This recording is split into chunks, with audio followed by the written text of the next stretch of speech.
Hi ಎಲ್ಲರಿಗೂ welcome back to Richie ವ್ಲಾಗ್ಸ್ಗೆ. ನಾನು ಇವತ್ತು ಮುಂಜಾನೆಯಿಂದನೇ ವ್ಲಾಗ್ನ ಸ್ಟಾರ್ಟ್ ಮಾಡೀನಿ ರೀ. ಈ ವರ್ಷ ನಾವು ರಿಚಿನ ಸ್ಕೂಲಿಗೆ ಹಾಕ್ಬೇಕಂತ ಮಾಡೀವಿ. ಸೊ ನಾನು ನನ್ನ ಹಸ್ಬೆಂಡ್ ರಿಚಿನ ಕರ್ಕೊಂಡು ಸ್ಕೂಲ್ ನೋಡೋಕ್ಕಂತ ಬಂದಿದ್ವಿ ರೀ.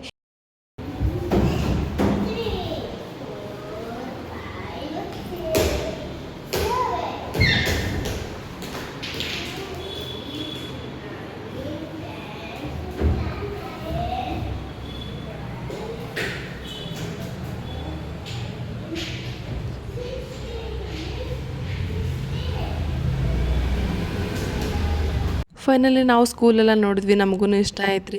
ಸ್ವಲ್ಪ ಫೀಸ್ ಜಾಸ್ತಿ ಅನ್ನಿಸ್ತು, ಏನು ಮಾಡೋಕ್ಕಾಗಲ್ಲ. ಊರ ಕಡೆ ಆದರೆ ಸ್ವಲ್ಪ ಕಡಿಮೆನೇ ಇರ್ತದೆ. ನಮ್ಮ ಕಡೆ ಇವ್ರು ಹೇಳಿದ್ದು 76K. ನಮ್ಮದು 3 ವರ್ಷಕ್ಕೆ ಡಿಗ್ರಿನೇ ಕಂಪ್ಲೀಟ್ ಆಗಿ ಹೋಗಿತ್ತು ರೀ ಇದ್ರಾಗ ಆಲ್ಮೋಸ್ಟ್. ಸೊ ಇಲ್ಲಿ ಇಷ್ಟೊಂದು ಫೀಸ್ ಇರೋದೇ ರೀ.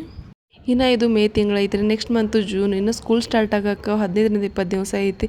ಸೊ ಇನ್ನು ನೋಡ್ಕೊಳ್ಳೋಣ, ಸ್ಕೂಲ್ ಬೇರೆದಾದ್ರೂ ನೋಡೋಣ ಅಂತ. ಸೊ ಸದ್ಯಕ್ಕೆ ನಾವು ಈ ಸ್ಕೂಲ್ನ ಪೆಂಡಿಂಗಲ್ಲಿ ಇಟ್ಟಿವ್ರಿ. ನಾನು ಈವ್ನಿಂಗ್ ರೂಟೀನ್ನ ಯಾವ ಥರ ಇರ್ತಂತ ನಾನು ಇಲ್ಲಿ ಸಣ್ಣದಾಗಿ ಶೇರ್ ಮಾಡೀನಿ, ನೋಡ್ಕೊಂಬರೋಂಬರ್ರಿ.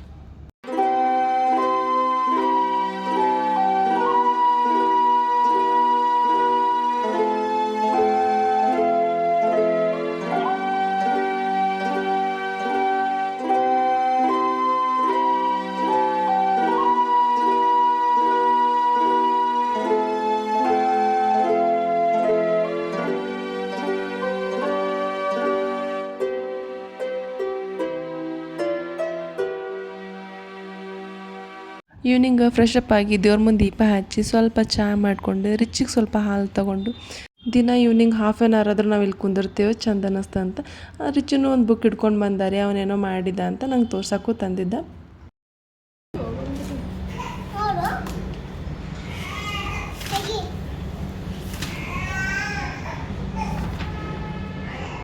ಏನಿದು?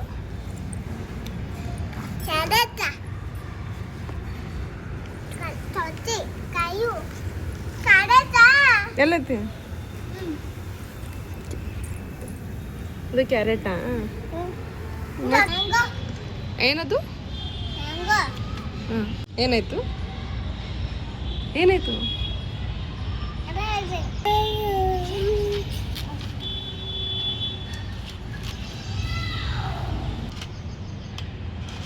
ಓ ಸೀದಾ ಇಟ್ಕೋ, ಸೀದಾ. ಅಯ್ಯೋ ಮ್ಯಾಂಗೋ ಯಾವ ಕಲರ್ ಐತೆ ಚು?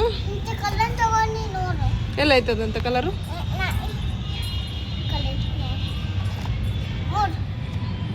ಎಸ್, ಹಾಂ ಮಾಡು, ಕಲರ್ ಮಾಡು.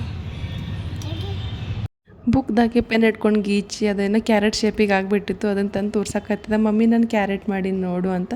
ಹೊರಗೆ ಹೋದಾಗ ಅವನಿಗೆ ಗೊತ್ತಿಲ್ಲದೇನೆ ಈ ಬುಕ್ಕು ಮತ್ತು ಕ್ರಿಯಾನ್ಸ್ ತಂದಿದ್ವಿ ರೀ. ಅದು ನೋಡಿ ಅವನಿಗೆ ಖುಷಿ ಆಯಿತು. ಸೊ ಹಾಗೆ ಸ್ವಲ್ಪ ಹೊತ್ತು ಕುಂತು ಅವ್ನ ಕಡೆ ಕಲ್ರಿಂಗೆಲ್ಲ ಮಾಡ್ಸಾತಿದ್ವಿ. ಸೊ ರಾತ್ರಿ ಊಟಕ್ಕಂತ ಇವತ್ತು ಸ್ವಲ್ಪ ಸ್ಪೆಷಲ್ಲಾಗಿ ನೀರು ದೋಸೆ ಮತ್ತು ಪನ್ನೀರ್ ಪಲ್ಯ ಮಾಡಾತಿದ್ದಾರೆ. ಸೊ ನೀರು ದೋಸೆ ಮಾಡೋದು ರೆಸಿಪಿ ಭಾಳ ಸಿಂಪಲ್ ಅದ, ಈಸಿ ಅದ ನೋಡಿರಿ. ನಾನು ನೀರು ದೋಸೆಗೆ ರೇಷನ್ ಅಕ್ಕಿ ಇರ್ತಲ್ಲ ಅದನ್ನ ಯೂಸ್ ಮಾಡ್ಕೊಂಡಿದ್ದೆ. ನಾನು ಒಂದು ದೊಡ್ಡ ಗ್ಲಾಸ್ ಇರ್ತಲ್ಲ, ಆ ಗ್ಲಾಸ್ಲಿ 1 ಗ್ಲಾಸ್ ಫುಲ್ ಅಕ್ಕಿ ತೊಗೊಂಡು 4-5 ಗಂಟೆ ನೀರಾಗ ನೆನೆ ಇಡ್ಬೇಕು ರೀ. ಆಮೇಲೆ ಸ್ವಲ್ಪ ಹಸಿ ಕೊಬ್ಬರಿ ಮತ್ತು ಅಕ್ಕಿ ಎರಡನ್ನೂ ಹಾಕ್ಕೊಂಡು ರುಬ್ಕೋಬೇಕ್ರಿ. ಈ ಥರ ಆಗ್ಬೇಕ್ರಿ, ಫುಲ್ ಸಾಫ್ಟೇನು ಆಗಬಾರ್ದು. ಸ್ವಲ್ಪ ಮುಟ್ಟಿದ್ರೆ ರವ ಅಂತ ಇರಬೇಕು. ಇನ್ ಕೇಸ್ ನಿಮ್ಮ ಕಡೆ ಸದ್ಯಕ್ಕೆ ಹಸಿ ಕೊಬ್ಬರಿ ಇಲ್ಲ ಅಂದರೆ ಒಣ ಕೊಬ್ಬರಿ ನೀರಾಗ ಒಂದು ಹಾಫ್ ಆನ್ ಅವರ್ ನೆನೆ ಇಟ್ಟರೆ ಆಯಿತು. ಮಾಮೂಲಿ ಕೊಬ್ಬರಿ ಥರನೇ ಆಗುತ್ತೆ, ಅದನ್ನ ಹಾಕ್ಕೊಂಡು ರುಬ್ಕೋಬೋದು. ನಾನಿಲ್ಲಿ 1 ಗ್ಲಾಸ್ ಅಕ್ಕಿಗೆ 3 ಗ್ಲಾಸ್ ನೀರು ಹಾಕಕತ್ತೀನಿ ರೀ. ಸೊ ಬ್ಯಾಟರು ಗಟ್ಟಿ ಇರಬಾರ್ದು, ತಿಡಿಯಾಗಿರಬೇಕು. ಎಷ್ಟು ತಿಳಿ ಇರುತ್ತೆ ಅಷ್ಟು ಚಲೋ ಬರ್ತದೆ ದೋಸೆ. ಸೊ ಇವಾಗ ಸ್ವಲ್ಪ ಉಪ್ಪು ಹಾಕ್ಕೊಂಡು ಮಿಕ್ಸ್ ಮಾಡಿ ಒಂದು 10 ನಿಮಿಷ ಇಡಬೇಕು ರೀ. ಆರ್ಡರ್ ಮಾಡ್ಕೊಂಡಿದ್ದಾರೆ, ಹಿಟ್ಟು ನೆನೆ ಅಷ್ಟೊತ್ತಿಗೆ ಆರ್ಡರು ಬಂದಿತ್ತು ರೀ. ಸೊ ನಾನು ಪಲ್ಯ ಮಾಡಬೇಕಂದಿದ್ದೆ, ಮನ್ಯಾಗ ಪನ್ನೀರು ಇರಲಿಲ್ಲ, ಟೊಮ್ಯಾಟೊನೂ ಇರಲಿಲ್ಲ. ಸೊ ಸ್ವಲ್ಪ ಟೊಮ್ಯಾಟೊ, ಪನ್ನೀರು ಮತ್ತು ಒಂದು ಫ್ರೆಶ್ ಕ್ರೀಮ್ ಬೇಕಾಗಿತ್ತು, ಅದನ್ನ ಆರ್ಡರ್ ಮಾಡ್ಕೊಂಡಿದ್ದೆ. ಸೊ ಹಾಗೆ ಸೈಡ್ಗೂ ಹಂಚನ್ನು ಕಾಯಕ್ಕಿಟ್ಟಿದ್ದಾರೆ. ಹಂಚನ್ನು ಸರಿಯಾಗಿ ಕಾಯ್ದಿತ್ತು. ಸೊ ನಾವು ಇಲ್ಲಿ ನಾರ್ಮಲ್ ದೋಸೆ ಹಾಕ್ತೇವಲ್ಲ ಆ ಥರ ಹಾಕೋದೇನು ಅವಶ್ಯಕತೆ ಇಲ್ಲ. ಈ ಥರ ಸ್ಪೂನ್ಲೆ ಈ ಕಡೆ ಎಲ್ಲ ಕಡೆಯೂ ಚಿಮ್ಸ್ಕೋಬೇಕು ರೀ. ಈ ಥರ ಹಾಕೋಬೇಕು. ಈ ಥರ ಹಾಕೋಬೇಕು. ನಡುವೆಲ್ಲ ಗ್ಯಾಪ್ ಅದಲ್ಲ, ನಡುವೆಲ್ಲ ಕವರ್ ಮಾಡ್ಕೋಬೇಕು ರೀ. ಗ್ಯಾಸ್ನ ಯಾವುದೇ ಕಾರಣಕ್ಕೂ ಲೋ ಫ್ಲೇಮಲ್ಲಿ ಇಡಬಾರ್ದು, ಹೈ ಫ್ಲೇಮಲ್ಲಿ ಇಟ್ಟು ಹಾಕೋಬೇಕು.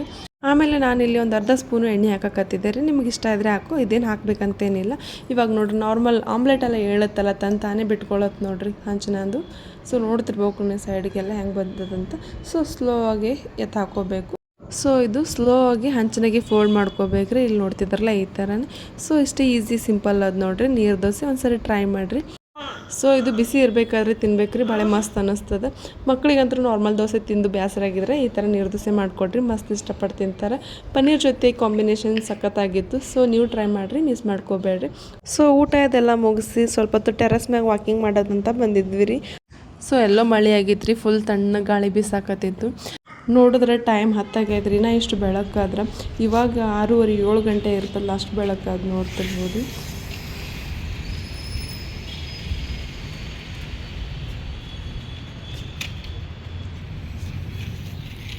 ಸೊ ಈ ಒಂದು ವ್ಲಾಗ್ನ ಇಲ್ಲಿಗೆ ಎಂಡ್ ಮಾಡಕತ್ತೀನಿ ರೀ. ಇಷ್ಟ ಆದರೆ ಪ್ಲೀಸ್ ಒಂದು ಲೈಕ್ ಮಾಡಿ, ಶೇರ್ ಮಾಡಿ, ಕಮೆಂಟ್ ಮಾಡಿ. Thank you.